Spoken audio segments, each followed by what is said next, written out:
Olá, pessoal. Esse é o sexto e último vídeo da série Contabilidade e Empreendedorismo. E nesse último vídeo eu vou falar um pouco sobre a demonstração de fluxo de caixa, que junto com o balanço patrimonial e a DRE, que é a demonstração de resultado do exercício, é uma das mais importantes demonstrações financeiras de uma empresa, certo? Então, a gente tem aqui uma imagem que resume bem como funciona a demonstração de fluxo de caixa, mas eu vou explicar novamente através daquela nossa análise do fluxo de caixa da Ambev, como a gente havia feito no balanço patrimonial e na DRE.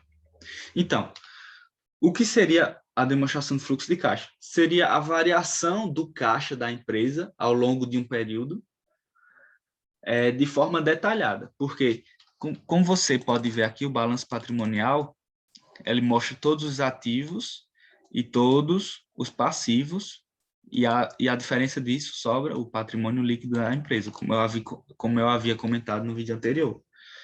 No entanto, é,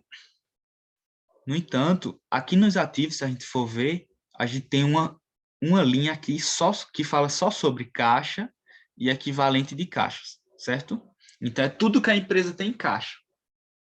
Só que o caixa da empresa é uma coisa tão importante porque é através do caixa que ela paga, por exemplo, os seus fornecedores, paga, por exemplo, os seus investimentos para ampliar a fábrica, ampliar, fazer reforma, tudo mais.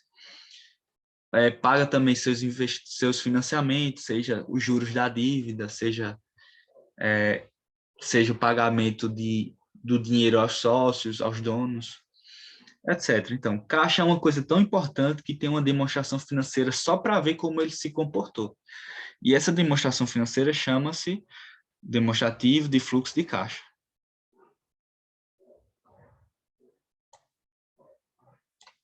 Então, vamos procurar aqui o fluxo de caixa. Pronto. Demonstração de fluxo de caixa.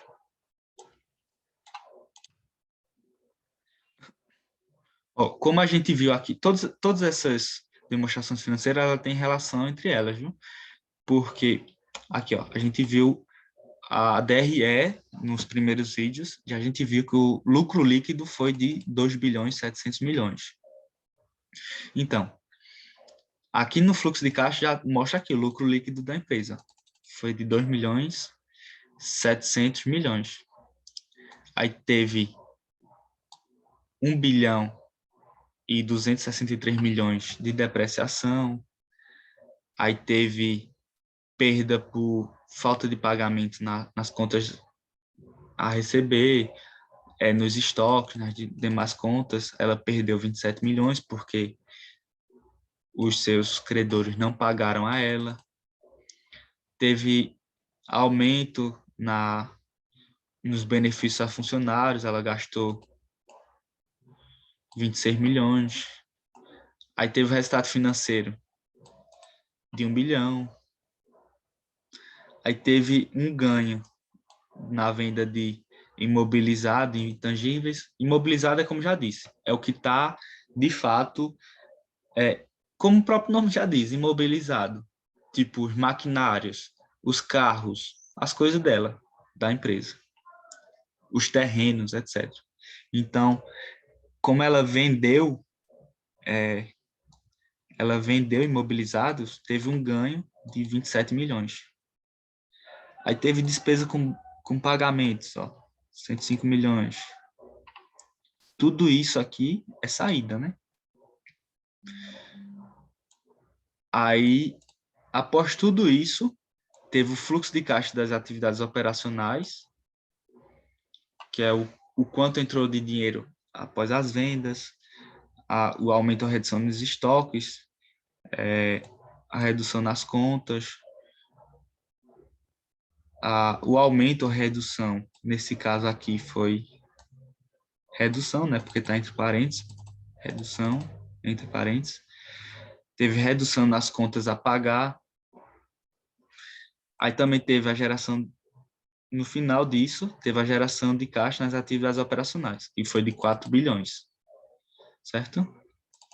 Só que desses 4 bilhões, ela pagou 56 milhões de juros, recebeu 54 milhões, entre outras coisas. Aí o fluxo de caixa das atividades operacionais foi de quase 3 bilhões. Isso aqui, esse demonstrativo, basicamente é para mostrar como se comportou o caixa da empresa nesse período de 3 meses, de janeiro de 2021 até o final de março de 2021.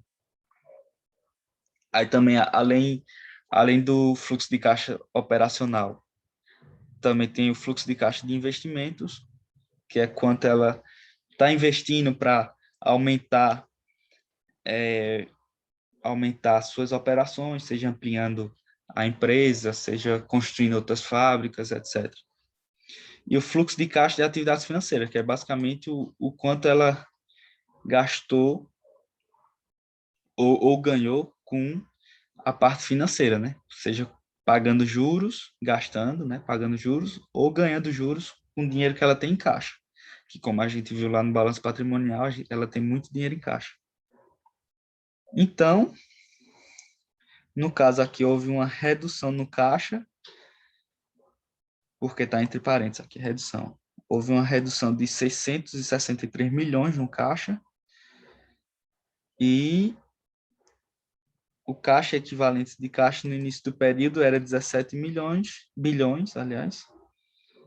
Aí teve um efeito da variação cambial, porque ela tem operações em outros países, como eu mostrei nos outros vídeos, ela também produz no Canadá, produz na América Latina e tal. E ao final desse período, no início do período ela começou com 17 bilhões em caixa, e ao final do período, que foi no final de março, ela terminou com 17 bilhões 286 milhões. Então, basicamente é isso, a demonstração de fluxo de caixa. Eu apresentei aqui as 3 principais demonstrações financeiras de uma empresa, que, como eu já disse, essas demonstrações servem basicamente para apresentar a verdadeira realidade da empresa, ver se de fato ela está crescendo, o que é que está ocorrendo, de onde está surgindo a receita, quais produtos têm feito mais sucesso, onde ela tem gasto mais, se é com custo, se ela pode cortar alguns custos, se tem muita despesa. E através dessa análise contábil é que os gestores conseguem definir um caminho para a empresa da melhor forma possível. Então, basicamente, a contabilidade serve isso no mundo empresarial. Serve para isso. Além dos outros diversos motivos, o qual mencionei no primeiro vídeo. Certo? Então, eu espero de verdade que tenha contribuído na vida de vocês. Sei que tentei ser o mais breve possível, justamente não quis me aprofundar muito, mas espero que tenha pelo menos despertado o interesse de vocês por essa vida voltada ao empreendedorismo, à contabilidade, etc. E espero que, de certa forma, contribua no futuro de vocês, e que vocês, caso venham a trabalhar numa empresa, ou mesmo ter uma empresa, consiga ter uma visão de forma mais eficiente através da contabilidade. Então, muito obrigado pela atenção e tchau, tchau.